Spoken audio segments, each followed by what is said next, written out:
In the Catholic and other mainline Christian traditions, tonight begins the Triduum. Triduum is a word which means 3 days. This is the most solemn and important 3 days of the ecclesiastical year. These 3 days celebrate in solemn and dramatic fashion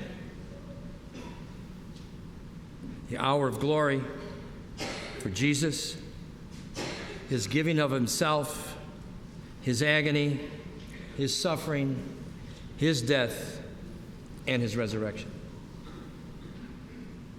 The Triduum begins with tonight's celebration of the Mass of the Lord's Supper. Our readings speak of the blood covenants which God established with the chosen people.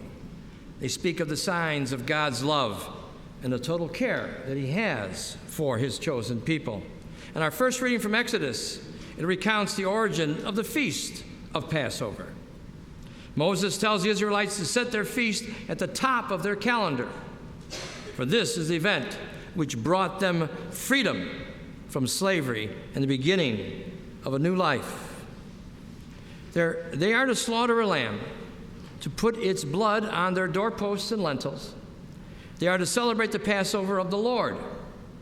They must be ready to move on and to leave their old lives of slavery and to move out to journey to the promised land. They are to eat the meal with unleavened bread because of their haste. Through the blood of the Lamb, the people are freed from death and slavery.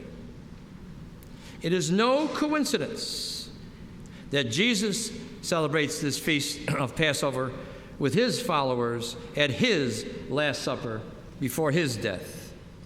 St. Paul reminds us of what Jesus did on the night he was handed over. While saying the Baraka prayers, which I will say in a few moments here, Baraka prayers of praise and blessing, Jesus gives new meaning to the word bread. It is his body. At the end of the meal, Jesus says the Baraka prayer over the cup and gives new meaning to the cup. It is the cup of his blood. So the synoptic Gospels, Matthew, Mark, and Luke, parallel Paul's account of the Last Supper.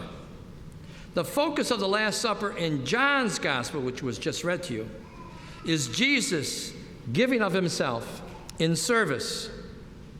Tonight, we will reenact Jesus' act of service, the washing of the feet.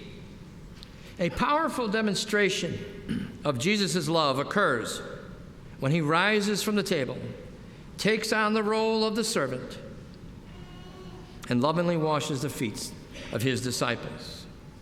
Peter shows his impetuous nature, of course. At first, he refuses the washing, and then he requests to be washed totally by Jesus. Jesus reminds them that all disciples are called to act in similar ways. Service is the hallmark of a disciple. Within the Catholic tradition, tonight's celebration of the Lord's Supper ends with the procession of the Eucharistic bread from the church to our altar of repose. We'll be going from here around the church and then end up in the side chapel. Jesus leaves the upper room and goes to the Garden of Gethsemane. He asks his followers to pray with him. Jesus submits to the will of his Father. He returns to find his disciples sleeping. Jesus is asking us, can we not spend at least a little time in prayer with our Lord?